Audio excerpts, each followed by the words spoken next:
जे एक प्रतिकूल परिस्थिति यात्रीटी कौन करवा अंधारिया राति जंगलिया रास्ता आकाश में नवागत वर्षा झड़ तोफान एमती एक परिस्थिति यात्रीटी कौन करवा उचित आगे पाद बढ़ाइबा उचित ना पछक फिर आसवा उचित। बुद्धदेव सारिपत प्रश्नर उत्तर देवाक जाई कहिथिले कि यात्रार धर्म होची सब आगक पाद पकाइब, कारण यात्रा जदि थरे भांगी जाए तेबे परे पुनर्बार यात्रा आरंभ हो पारिबो नाही।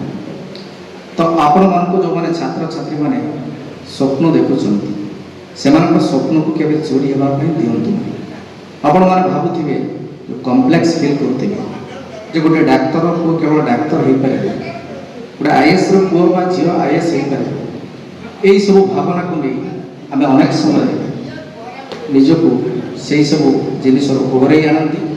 तो आपण मानक मु जो माने आज ये संवर्धित प्रतिभा कार्यक्रम रे संवर्धित हेबे से मान उद्देश्य रे कहबी जे आपण माने होचंती एमिति एक प्रतिकूल परिस्थिति जाई आपण माने निज सफलता हासिल करछंती।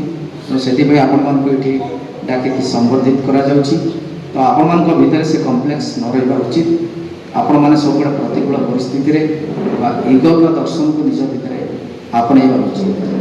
आ गोटे कोट मु आपण मान को देबी अमेरिकार गोटे प्रसिद्ध कहानी अच्छी ता सत्य कहानी, यह कौन सी इमेजिनरी स्टोरी नुह। जो मंटी रोबोट होची घोड़ा गुहाल काम करुवा गोटे श्रमिकर पुओ। शिक्षक सब थे सब पिला पचारे जे तुम मैंने कौन हवा को चाह निज निज खातार लिखिक सब पिला जमी चिराचरित ढंग से लिखुले। किए लिखुला मो डाक्तर हेबी, किए लिखुला आईएएस हेबी, ओएस हेबी, इंजीनियर हेबी।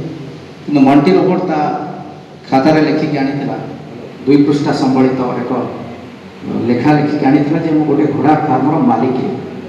शिक्षक जनक जितेबाला मंटी रोबोटर ता स्वप्न को पढ़िले एवं देखिले जो अन्य छात्र छात्री मानू से अधिका लंबा लिखी गोटे कहानी 200 एकर परिमित जगार 200 घोड़ा को लेकर एक घोड़ा फार्म कर स्वप्न। शिक्षक जनक उत्तेजित ही कहले ये स्वप्न केबे पूर्ण हो पार ना, कारण प्रत्येक स्वप्न पछरे गोटे सामाजिक स्थिति अच्छी। तेणु तुम्हें भूली जाऊछ तुम्हें हो घोड़ा गुहाल काम करुवा गोटे श्रमिक पुओ। मंटी रोबोट से दिन खूब मन दुख फेरी आसाला। शिक्षक जनक मत कहले आसंता काली तुम्हें तुम स्वप्न को परिवर्तन कर। अनेक मानस मंथन कला मंटी रोबोट ता स्वप्न को परिवर्तन कर पारि नथिला। परदिन से समान स्वप्न को नहीं शिक्षक जनक निकट को जाइतिला एवं शिक्षक जनक देखी आहरी मध्य उत्तेजित हेले। ताकू सबुठारु निम्न रैंक एफ रैंक देले।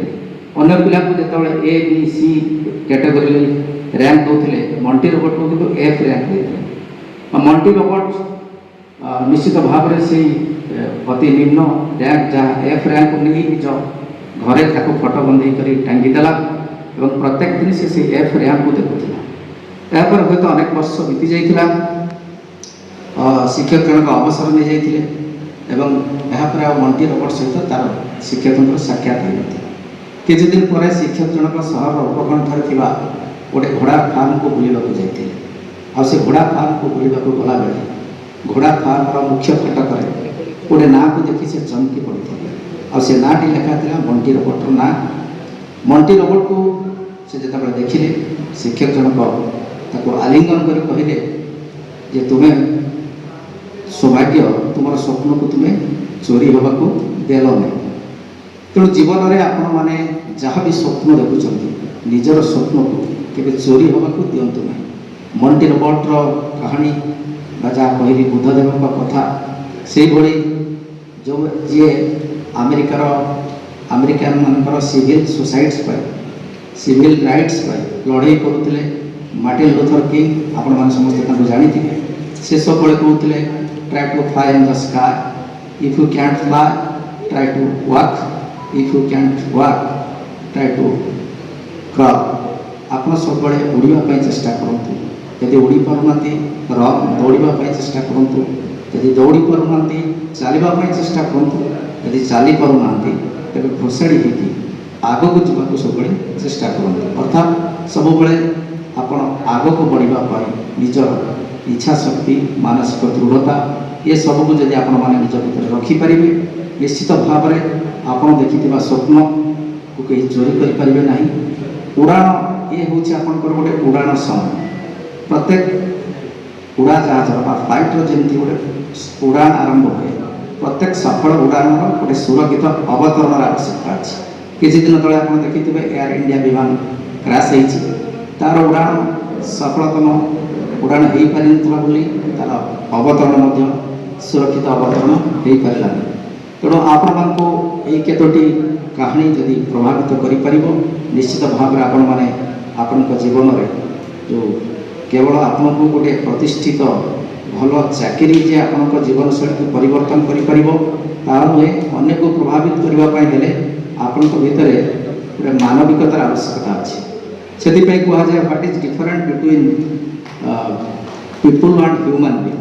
Count of numbers are people, count of human being, count of humanness is human being. सब ह्यूमन बीइंग होगा चेष्टा करूँ, भल मनीष होगा चेष्टा करूँ। निश्चित भाव आपण मैंने अन्य क्या आकर्षित कर। धन्यवाद।